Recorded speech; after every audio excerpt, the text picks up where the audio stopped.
On a scale of 1 to 10, 1 being just a cramp and 10 being season over, what was your gut reaction when you saw Lindsey Vonn's crash during the final downhill World Cup race in Crans-Montana?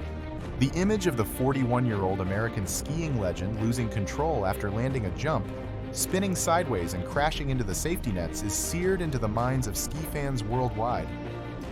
What made it particularly alarming was her immediate reaction. Clutching her left knee, visibly favoring it as she gingerly skied down the hill before limping into the medical tent. With the Winter Olympics just a week away, the stakes couldn't be higher. Hey sports fans! Join us as we analyze the medical reality of elite sports. The injury breakdown, explaining injuries, not guessing outcomes. The mechanism of injury here is critical to unpack.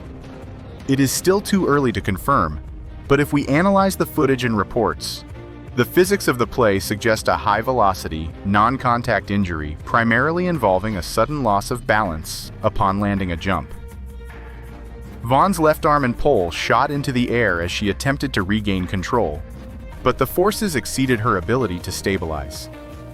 The rotational forces combined with a rapid deceleration and an awkward landing position likely subjected her left knee to abnormal twisting and valgus stress.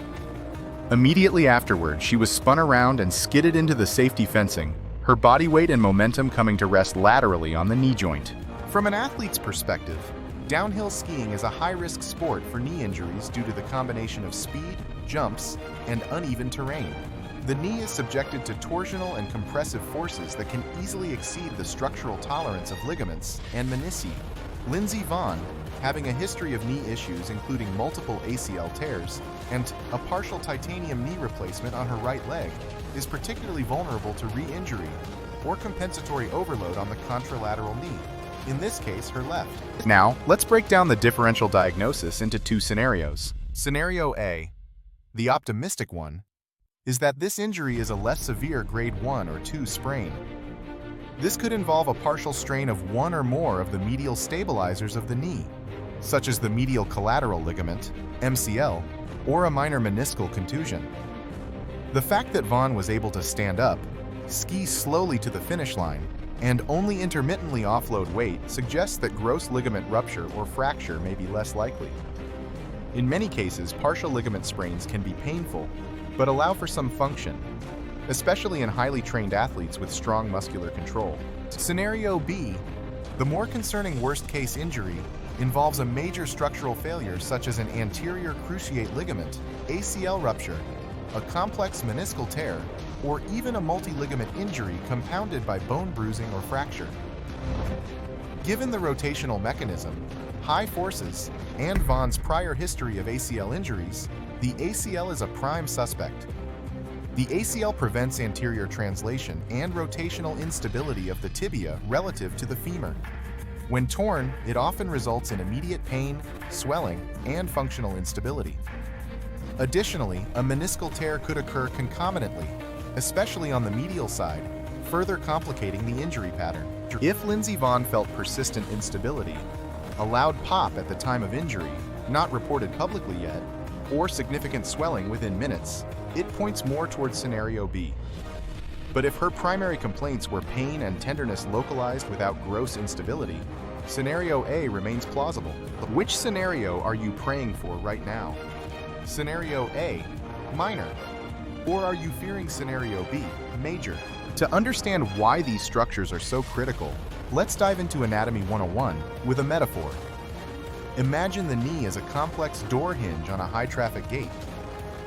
The ACL and other ligaments are the metal pins and cables that keep the door aligned and prevent it from swinging erratically. The menisci act like the rubber buffers or washers that cushion the contact surfaces and distribute loads evenly. When one of these components fails, the door either wobbles dangerously or the hinge itself can seize or break. Specifically, the ACL is the primary stabilizer against forward sliding and rotational forces on the tibia. The MCL resists valgus, inward stress, and the menisci absorb shock and provide joint congruity. In alpine skiing, these structures are repeatedly subjected to violent forces, especially during jumps and landings. Vonn's crash, marked by rotation and lateral impact, likely stressed these hinge pins beyond their limits. Now, why are medical teams waiting for an MRI before making any definitive diagnosis? Swelling and muscle guarding immediately post-injury can obscure clinical signs, and physical tests unreliable. The Ligament test, anterior drawer test, and pivot shift test are gold standard clinical maneuvers to assess ACL integrity, but they require a cooperative and relatively relaxed patient. Right after trauma, pain, and swelling limit these exams. The MRI provides a detailed view of soft tissues, ligaments, menisci, cartilage, and bone marrow, allowing clinicians to detect tears, bruises, or fractures invisible to X-rays. It also helps differentiate between partial and complete tears, which dramatically affects prognosis and treatment plans. I'll be monitoring these official reports from the World Cup race in Crans, Montana closely, and updating you in the comments and description as soon as they break. As soon as we have the official diagnosis, I will release a second deep dive video where we'll break down the exact grade of the injury and a precise recovery timeline tailored to Lindsey Vonn's unique physical profile and elite athlete status. Based on similar cases we've seen in Alpine skiing, athletes who suffered ACL ruptures faced long rehab periods and uncertain returns to peak performance. Others with minor sprains managed to bounce back quickly. Who do you think is the unlucky athlete that never truly recovered? And do you think Lindsey Vonn can avoid that same fate? Remember, at the injury breakdown, we don't guess outcomes. We analyze the signs. See you as soon as the news breaks for the full breakdown.